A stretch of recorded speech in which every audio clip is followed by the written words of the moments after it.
And these alienating ways of thinking compromise our ability to engage in a manner that is ultimately life-serving.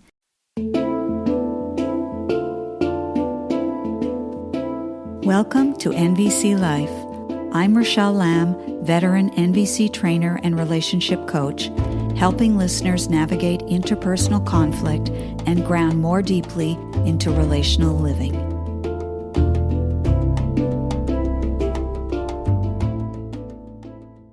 Greetings, fellow humans. Today, February 7th, marks the anniversary of Marshall Rosenberg's death 9 years ago in 2015. It seems so long ago to me. I still vividly remember the day I learned of his death, how I was overcome with shock and grief. Marshall was a truly great teacher and inspiration to me. Meeting him was nothing short of life-changing. I woke up to the world with very different eyes after I met him in person in the year 2000. It was the first workshop of many that I attended over the years to follow.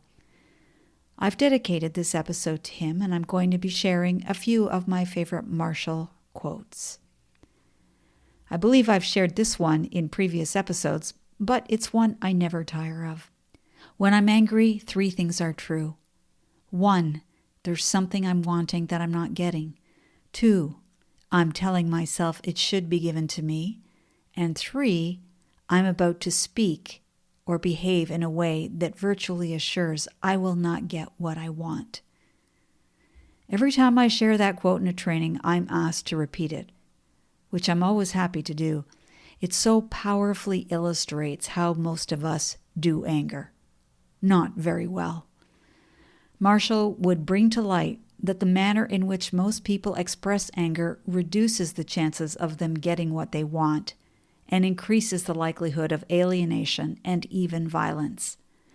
And as NVC teaches us, it's not the anger that is the problem, but rather our thinking about the situation and our poorly considered knee-jerk reaction.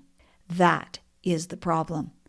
Marshall would often use the term suicidal thinking to illustrate that most people have the unfortunate habit of getting in their own way when it comes to expressing what they would like. Here's the next quote. Nonviolent communication is founded on language and communication skills that strengthen our ability to remain human even under trying conditions. It contains nothing new. All that has been integrated into NVC has been known for centuries. The intent is to remind us about what we already know, about how we humans were meant to relate to one another, and to assist us in living in a way that concretely manifests this knowledge.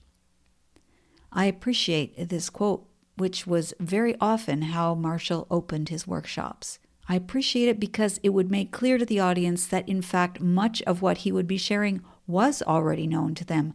Of course, it would become evident during the course of the training that even though we might know these things on some level, during much of our operating lives, we resort to ineffective strategies learned from our families of origin and society that stem from alienating ways of thinking.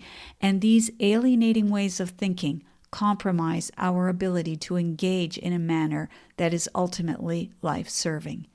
In other words, we humans can easily lose our way and stray from life-serving modes of thinking, speaking, and behaving. And it's important that we be reminded. Let's move to criticism. I think most listeners experience criticism as a mode of thinking and speaking that gets in the way of people being able to collaborate. Marshall has much to say on the subject of criticism. For instance, criticism is never honest. I love that one. Some of you might be thinking, wait a minute, how can that be? Well, NVC encourages and promotes the understanding that we can best express our aliveness by speaking our feelings and needs. Criticism, though, is how we speak our judgments, not our feelings and needs. For instance, a person can say, "You know what? You're the most narcissistic person I've ever met." Or they could say, "Hey, when you jumped the line, I feel troubled because I want to be considerate of those who arrived here before we did. Can you tell me what prompted you to do that? The need, of course, is consideration for others.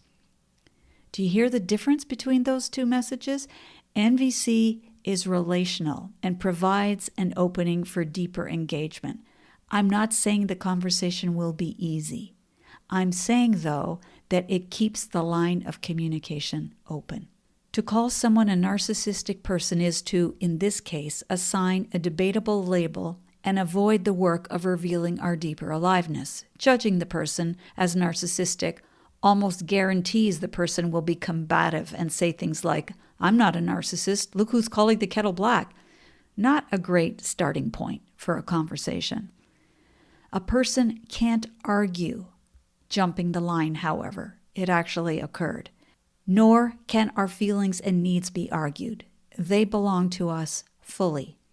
If I say I feel troubled, no sane person will argue with me about it. They might try to get me to feel differently, but they won't say, "No, you don't feel troubled." Okay, I know some listeners have had people tell them that they don't feel what they say they feel. But I'm speaking here about people who possess sufficient emotional intelligence to understand feelings as legitimate. To value being considerate of others is also legitimate. So in the NVC understanding, criticism is never honest. Here's another arresting quote, and before I share it, I need to let listeners know that Marshall used puppets in his trainings and workshops. He used a giraffe puppet as an example of compassionate nonviolent communication, and a jackal puppet as an example of alienating communication. Marshall refers to both the giraffe and jackal in the following piece spoken at a workshop. There is no such thing as criticism. What we hear as criticism is a painful expression of pleas. There is no criticism. If you are a giraffe, there is no criticism. It does not exist. You are aware that what used to look like criticism when you wore jackal ears, you now see as a suicidal, tragic expression of an unmet need. That's all you hear. A need that's being expressed in a way that's going to be hard to get met by anyone that doesn't have giraffe ears on. As Marshall wrote in his book Nonviolent Communication, A Language of Life, most of us grew up speaking a language that encourages us to label, compare, demand, and pronounce judgments, rather than to be aware of what we are feeling and needing. He later writes, often the use of vague and abstract language can mask oppressive interpersonal games. I'll give you an example. It hurts me when you ignore my phone calls. That's a hard one. I hope you're getting a better idea of how so much of the language we use gives us the exact opposite of what we would like in our relationships, especially in those relationships we most rely on for our personal well-being.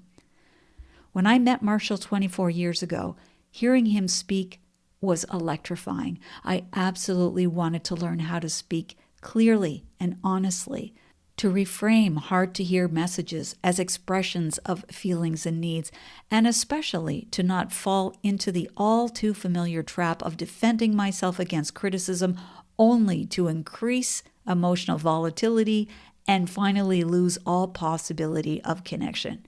You know how it goes. I wanted that destructive dynamic gone from my life.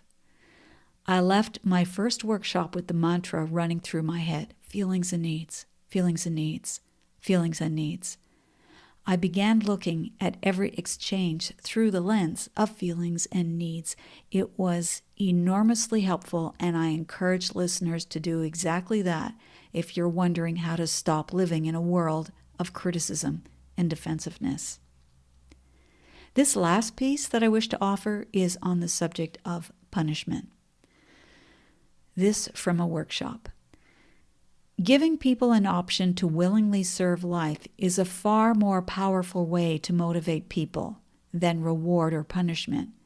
The only time we need to use punishment and reward is to oppress people. When what you're asking them to do doesn't serve life, but it serves the shareholders. Marshall speaks at length about punishment in his book, Teaching Children Compassionately: How Students and Teachers Can Succeed with Mutual Understanding. Let's strive for no punishment from this point on. Punishment is at the root of violence on our planet. There are ways of maintaining social rules and regulations that do not involve any kind of punishment. If we ask 2 questions of ourselves, we will see that punishment never works. First question: what do we want the other person to do? Now, if we only ask that question, one can make an argument for punishment.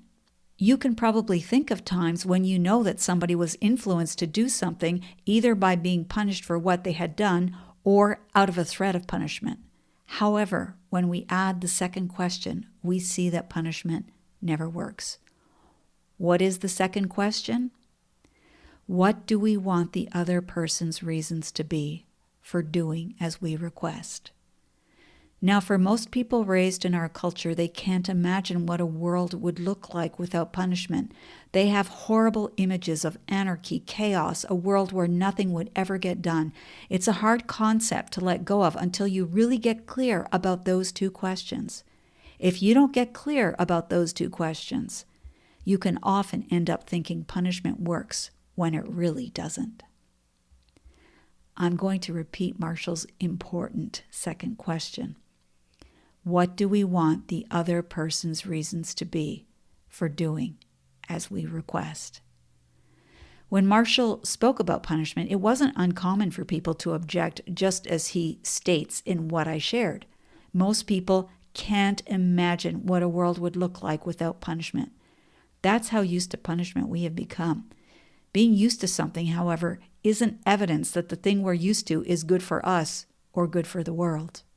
It would be important for me at this point to say something about protective use of force, which is distinctly different from punitive use of force. To separate children, for instance, so they stop hitting each other and calm down would be seen as a protective measure, as long as we make clear that's what we're doing. We wouldn't scream, "Go to your rooms immediately, no TV or phones, and don't come out until I say so." That would be punitive. But if you calmly and firmly separate the kids and say, "Okay, that's enough. You're clearly upset with each other. I'm going to separate you both. You're going to sit over here on this side of the room, and you're going to sit here on this side. Here's a book for each of you. Once you calm down, we'll discuss what happened."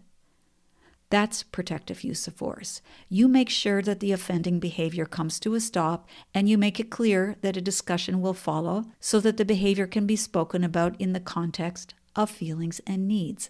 You want to resolve the conflict and come up with effective strategies to address the needs in question.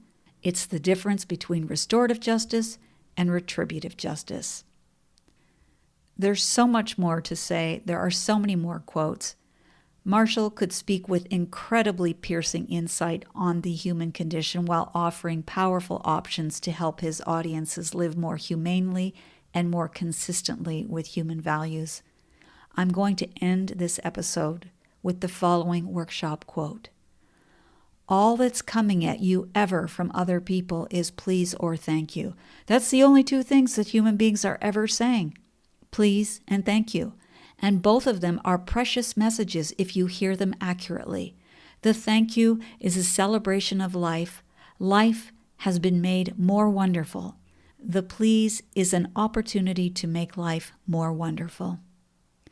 To you, dear Marshall Rosenberg, I say thank you. Because of you, I learned to see the world through different eyes.